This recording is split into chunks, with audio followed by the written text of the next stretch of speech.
Hola, estimados amigos, ¿cómo están? Nuevamente aquí en un episodio más y muy importante de historias ocultas de la historia. Como capítulo tras capítulo les pedimos que les den me gusta, compartan el video, lo difundan, que es muy importante, hagan comentarios que crean convenientes y a los que nos ven por primera vez que se suscriban a este canal para poder estar al tanto con las novedades de los episodios que vamos comentando en estas pequeñas charlas amicales. Muy bien, estamos un poco consternados, estamos un poco eh, apenados por lo que está sucediendo en Europa, sobre todo, en un mundo cristiano que prácticamente ya se encuentra escorado como un barco, prácticamente a punto de hundirse, eh, en un ocaso muy sombrío.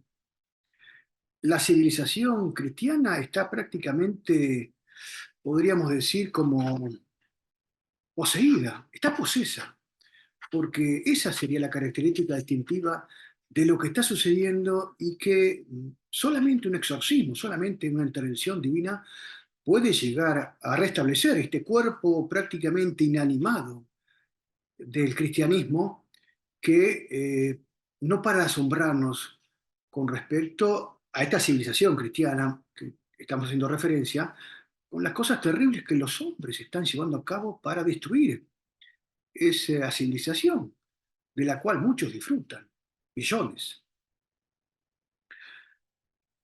Y decimos esto porque ahora vamos a entrar en el tema, pero queremos traer a colación que los sacrificios humanos que hacían los aztecas son cosas de niños hoy en día, son cosas menores con lo que vamos a tratar acá en este episodio tristísimo, lamentable.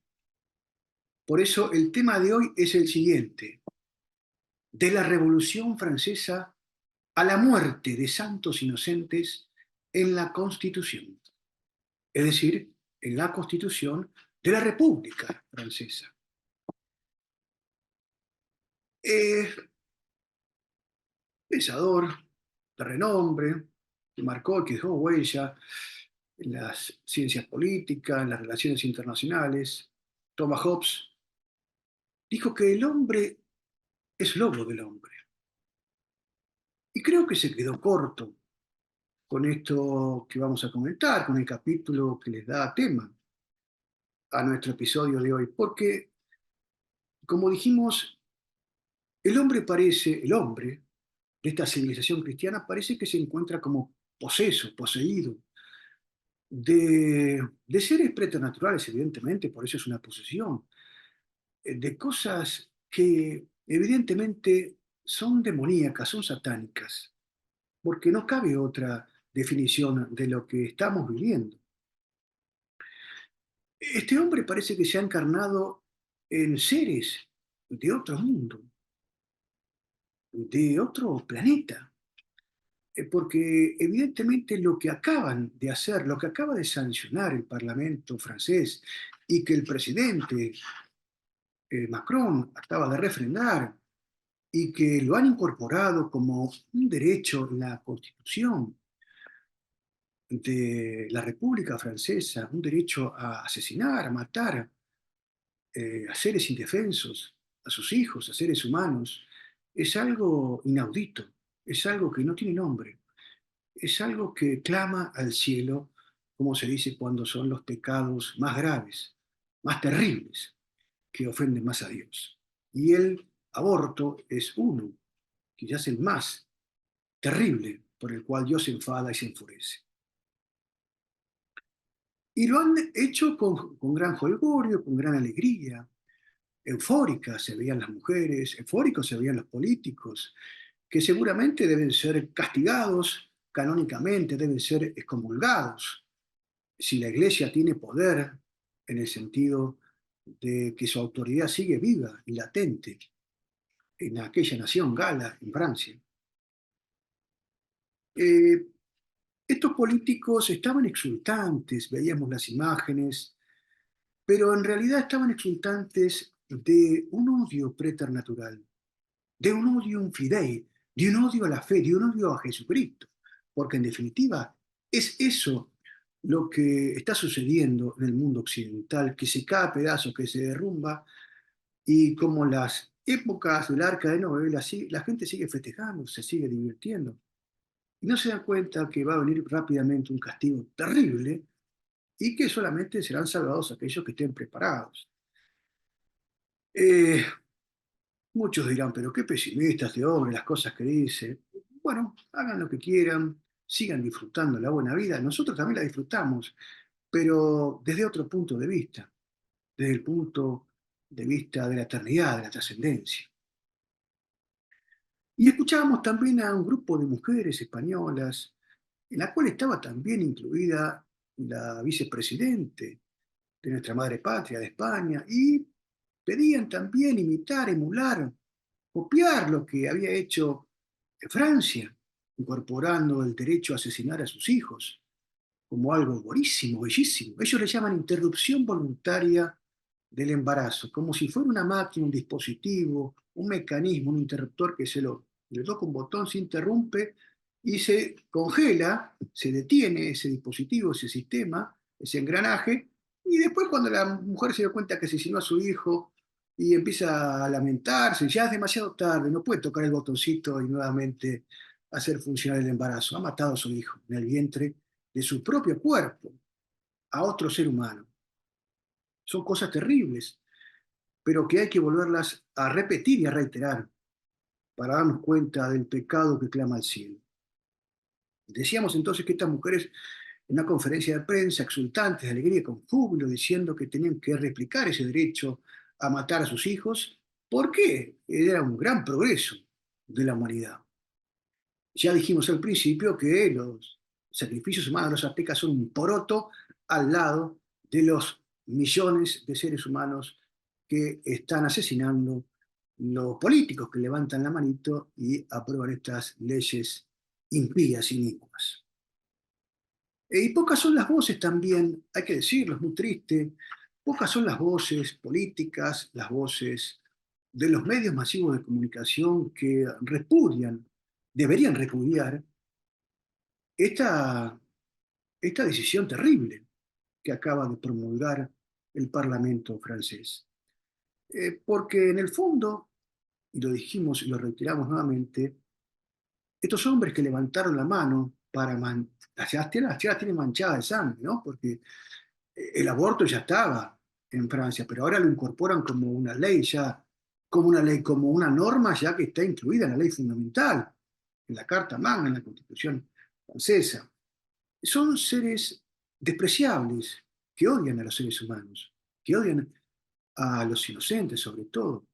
Por eso titulamos a los santos inocentes, porque están matando gente que son inocentes y no tienen ninguna culpa de lo que les hacen esos políticos con esas sanciones de estas leyes, de estas normas, y las madres que exultantes de alegría cometen estos pecados nefandos. Por eso decimos que si uno calculara la cantidad de seres humanos que se asesinan en los vientres maternos, los millones que se llevan a cabo por año en Occidente, después nos vengan a hablar de un invierno demográfico, después nos vengan a lamentarse de que hay muchos inmigrantes, de que hay mucha gente que llega a Europa y les quita puestos de trabajo, y hay problemas de violencia, y hay problemas de todo tipo. ¿Se lo merecen? Claro que se lo merecen, porque ellos mismos son los que buscan esa situación. Europa se cae a pedazos y en vez de buscar soluciones, como hacen algunos países de Europa, buscando incrementar la natalidad, estos hombres, como los franceses, hacen cosas para que sean aplastados rápidamente por otra civilización. Y bien merecido tendrán ese castigo. Dentro de pocos años serán una minoría los cristianos en Francia y en otros países también, pero en Francia con esto se van a multiplicar los abortos seguramente. Y bueno, bien merecido entonces tendrán el ser desplazados, en este caso en forma pacífica, por la cultura o por la política de vientres. Bueno, otrora, en otros tiempos, era a través de las invasiones, de las guerras, ahora en forma pacífica. Pero la pregunta que debemos hacernos, de interrogantes, se llegó a esto. ¿Qué fue lo que pasó realmente para que Francia cometa esta traición a su espíritu, a su tradición, de la primogénita de la Iglesia? Recordemos que Francia es la primogénita, la primera, después de Italia, después de Roma, en convertirse al cristianismo. Y podríamos reconocer muchos aspectos, muchos jalones en la historia de Occidente, pero como son pequeñas charlitas estas que nos hacen reflexionar, tenemos que volver nuevamente hablando de Francia, de la que marcó un hito, la que cometió un acto rupturista, un momento rupturista en la historia de la nación gala, y es la Revolución Francesa. Estos hombres de salones, estos hombres de buenos modales, de vestiditos, en las fiestas, muy bien vestidos, tocando el piano, maravillosos, de guantes blancos, zapatitos hermosos, que se juntaban en las tenidas masónicas y que hacían grandes festines, grandes orgías, grandes cosas maravillosas, fueron los que corrompieron el alma y el espíritu de Francia y llevaron a esa tan malhadada revolución de la que tanto se vanaglorian, ¿no? Y es tristísimo, decimos, ¿por qué? Porque en el fondo, esta gente de los grandes salones que debatían grandes temas filantrópicos y que imbuidos del espíritu de las luces, con estos sociólogos, que los llaman filósofos, pero eran sociólogos, ya dijimos, porque no tenían trascendencia, no tenían metafísica, no tenían sentido de lo divino, de su ligazón con el Creador, como Voltaire, Rousseau, Diderot y tantos otros, podríamos nombrar un sinfín de pensadores, corrompieron la sociedad y llevaron a la Revolución Francesa. Nos gustaría hacer un pequeño paréntesis y leer algo sobre una obra muy importante. Creemos que es una de las mejores obras resumidas sobre lo que es el espíritu de la masonería. La masonería en la Argentina y en el mundo es del padre Aníbal Rothschild, ¿no? Este, es un librito muy recomendable, se consigue por internet, aquellos que no son de Argentina, porque tiene las tres cuartas partes del libro, sobre todo sobre la masonería del mundo. Y fíjense en lo que dice acá el padre Aníbal Rothschild, un sacerdote salesiano, un gran historiador, un hombre que hizo muy bien por la cultura católica en Argentina. Y refiriéndose a los verdaderos hombres que llevaron el espíritu para concretar la revolución, que fueron los masones, dice, la masonería, verdadera conspiración de los libres pensadores ingleses, se desparramó por doquier, organizando la campaña antirreligiosa. Voltaire, de ellos, recibe su baño masónico y vuelve de Inglaterra hecho un discípulo superior a sus maestros. Los enciclopedistas franceses trabajaban intensamente y en estrecha alianza con los libres pensadores ingleses, ¿no? Qué casualidad, ¿no? Ingleses y franceses en perfecta coyunda. Y tanto acá los pensadores liberales, siempre hacemos mención a Mitre, que fue el que amaba tanto la civilización francesa, la civilización inglesa, y bueno, los norteamericanos. Hablo de civilización por el espíritu de esa sociedad, ¿no? Pero bueno, acá están. Bueno, Mitre también era un gran masón, grado 33. Pero siempre se los presentan estos hombres de buenos modales, como decíamos antes, unos grandes ilustrados, ¿no? Eran grandes masones. Continuamos. Con Voltaire, Rousseau y los enciclopedistas, dice el padre Aníbal Rothschild, fueron los verdaderos padres ideológicos de la revolución, hija primogénita de la masonería. Voltaire es el maravilloso obrero de la destrucción, el patriarca de la incredulidad moderna con su odio más fanático contra el cristianismo. Y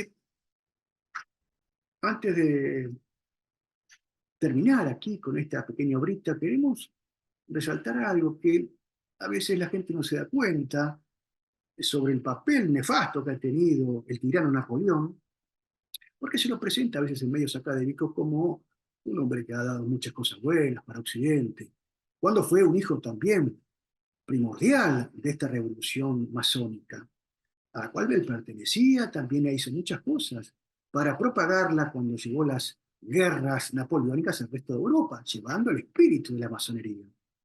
Pero lo presentan a veces como que no, como que fue una gran persona, hizo muchas cosas, a veces ha salido una película hace poco de Napoleón, y bueno, los ingleses la hicieron, y claro, lo presentan como un personaje menor. Veamos lo que dice, escuchemos lo que dice el padre Aníbal Rothschild. Y cuando en la prisión de Santa Elena se preguntó a Napoleón si alguna vez había apoyado a los masones, respondió, sí, porque estaban contra el Papa. Ellos, durante la Revolución y en estos últimos tiempos, han contribuido eficazmente a disminuir la influencia del clero y cercenar el poderío del pontífice de Roma. Esto lo dice el historiador Carlos Ledre en su libro que se llama La francmasonería. Eh, pues bien, no vamos a volver al tema de siempre. Sabemos que la Iglesia ha condenado en varias oportunidades a las sociedades secretas masónicas y sabemos que en el fondo de toda esta cuestión de la masonería, de la revolución, hay una cuestión teológica porque es un odio infidei, es un odio hacia Dios, es terrible en la sociedad.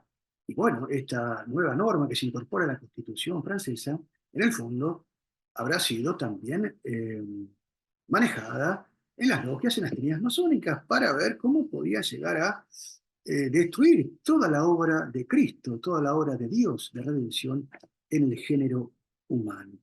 Y podríamos seguir hablando muchas cosas más, estimados amigos. Podríamos también remontarnos, ya que hablamos de Francia, a esa también revolución sexual o revolución estudiantil, también podríamos llamarla, del Mayo francés, donde había muchos eslogans maravillosos. Uno que nos trae el recuerdo sería aquel que dice, prohibido prohibir, ¡ey, que vale todo, dale que va, total! La fiesta sigue hasta el final, no hay drama, ¿no? Que nada que nos detenga, la libertad es lo más grande que tenemos, no importa, así está. Veíamos, hacíamos unos cursos, pero veíamos, hay muchas cosas, a un grupo de militares en nuestra madre patria que han dejado han cambiado de sexo, de género, perdón, de género, y escuchamos hace unos días de uno que él decía que ya se sentía mujer y que, bueno, parece que le pegaba a su cónyuge y como ahora era mujer no la podían denunciar por violencia de género. Son cosas terribles, son cosas que no se pueden entender. Sabemos muy bien, y esto porque en los cursos que dictan los ideólogos de género, lo único que es normal es el sexo. El género es algo antinatural. Lo dicen ellos mismos en los cursos que dictan. Es decir, es una construcción social. Pero reconocen que lo natural y lo normal es el sexo. Hasta en eso no pueden ir contra, digamos, la naturaleza. Pero bueno, son cosas terribles.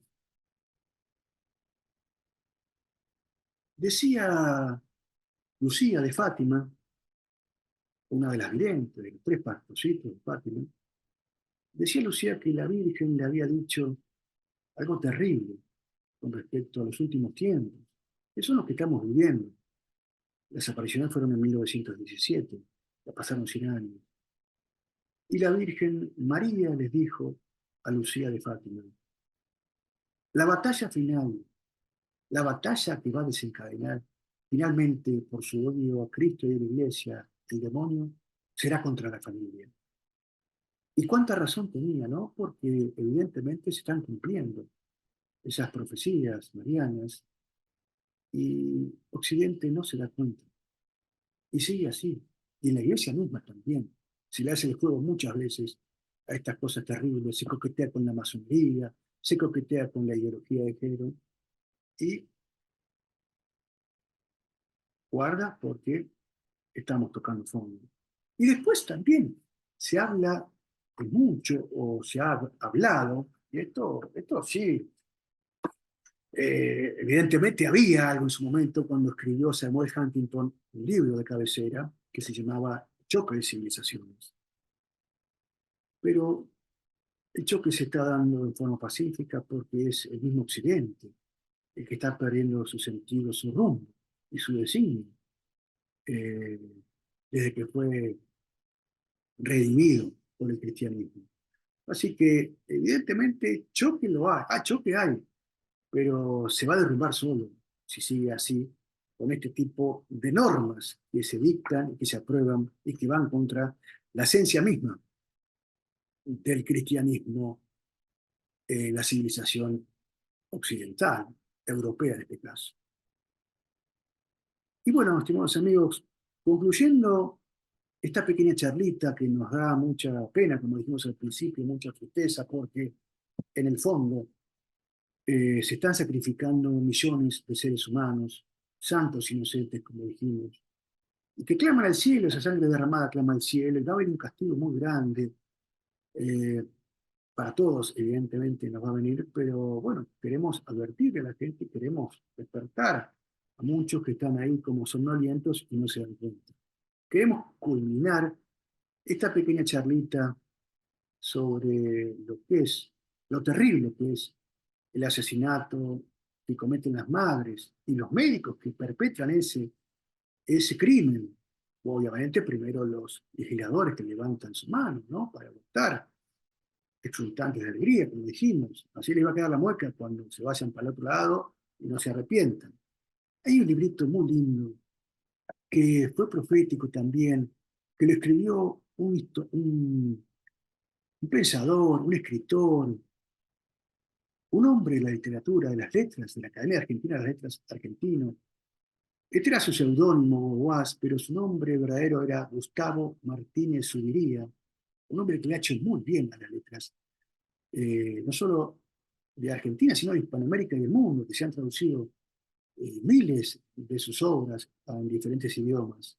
Y esta es la obra póstuma de él, que se llama Autobiografía del hijito que no nació, que fue publicada después de su muerte en el año 62, y realmente fue profética, porque ya incipientemente el aborto comenzaba a propagarse por Occidente, y se lo veía como algo terrible, hoy se lo ve como un derecho. Antes se lo veía como un asesinato, ahora se lo ve como un derecho. Y en esta obrita que hace hablar a un hijito que está en el vientre de su madre, y que ya sabemos de qué trata esta obra, se la recomendamos vivamente, es hermosa, y cuenta lo que va pensando esta criatura en el vientre materno, y el desconcierto que siente pensando también de las dos formas, sentir y pensar de este ser humano que está en el vientre de su mamá y sabe que pronto lo van a asesinar. Y dice lo siguiente, unas preciosas palabras que con esto queremos terminar nuestra pequeña charla de hoy. Dice el insigne escritor Hugo Wast, comillas, ya soy un ser humano, mi cuerpo es tan pequeño todavía que no puede ser visto por los ojos de nadie, pero mi alma es tan grande como lo será siempre. Mi madre todavía ignora que me dio el ser. Vivo en su seno desde hace solo un día. Mi ángel de la guarda me enseña cosas. La mejor lección que me ha dado es la de que Dios me ama, desde antes de que yo existiera, con un amor inmenso.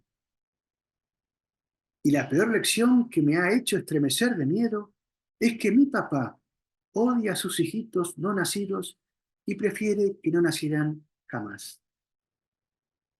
Entonces me odia a mí. He preguntado. Tu papá ignora que tú existes. Eres tan pequeño todavía. Ay de ti si lo supiera, me contesta el ángel. Y cuando sea más grande y sepa que existo, ¿me odiará? No sé. Los ángeles no somos profetas. Mucho me temo que cuando sepa que existas, ocurran hechos tremendos.